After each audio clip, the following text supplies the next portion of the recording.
ഓണത്തിന്റെ വരവറിയിച്ച് വടക്കുംനാഥന്റെ തെക്കേ ഗോപുര നടയിൽ കൂറ്റൻ പൂക്കളം ഒരുങ്ങി. സായാഹ്ന സൗഹൃദ കൂട്ടായ്മയുടെ നേതൃത്വത്തിലാണ് തുടർച്ചയായ 18ാം വർഷവും പൂക്കളം തയ്യാറാക്കിയത്. 60 അടി വ്യാസത്തിൽ 1500 കിലോ പൂക്കൾ ഉപയോഗിച്ചാണ് പൂക്കളം ഇട്ടിരിക്കുന്നത്.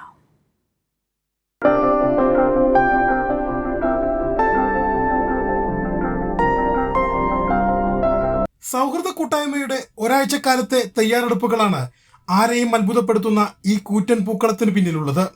അത്തം ദിനത്തിൽ പുലർച്ചെ 3 മുതൽ പൂക്കളം ഒരുക്കുന്നതിന്റെ പ്രവൃത്തികൾ ആരംഭിച്ചു. കൂട്ടായ്മയിലെ 150ഓളം പ്രവർത്തകർ ചേർന്ന് 6 മണിക്കൂർ നേരം കഠിനാധ്വാനം നടത്തിയതിന്റെ ഫലമാണ് 60 അടി വ്യാസത്തിലുള്ള ഈ കൂറ്റൻ പൂക്കളം. എല്ലാ മത രാഷ്ട്രീയ നേതാക്കന്മാരും ഒത്തുചേർന്ന് ഒരു സമന്വയത്തിന്റെ സന്ദേശം അത് പ്രാവർത്തികമാക്കുക എന്നതാണ് ഞങ്ങളുടെ ഉദ്ദേശം. പൂക്കളത്തിനായി പിരിവ് നടത്തുന്ന രീതിയില്ല. സൗഹൃദ കൂട്ടായ്മയിൽ അംഗങ്ങൾ സ്വന്തം കാശ് മുടക്കിയാണ് ഓരോ തവണയും പൂക്കളം ഒരുക്കാറുള്ളത്.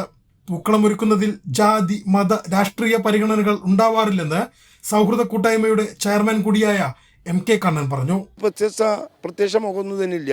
ഒരു പ്രത്യേക ജാതിയോ മതമോ രാഷ്ട്രീയമോ ഒന്നുമില്ല. എല്ലാ വിഭാഗത്തിലുംപ്പെട്ട ആളുകൾ സഹകരിച്ച് നടത്തുന്ന, ഞങ്ങൾക്ക് ഇറങ്ങിയ പുറത്തിറങ്ങിയ ഭയങ്കര വാഗ്വാദത്തിൻ്റെ ആളുകളാണ്. പക്ഷെ അതൊന്നും ഇതിലില്ല. പൂക്കളം കാണാനും ചിത്രങ്ങൾ എടുക്കാനുമായി ജില്ലയുടെ വിവിധ ഭാഗങ്ങളിൽ നിന്നുള്ള ആളുകളാണ് തെക്കേ ഗോപുരനടയിലേക്ക് എത്തുന്നത്. കൈരളി ന്യൂസ്, തൃശൂർ.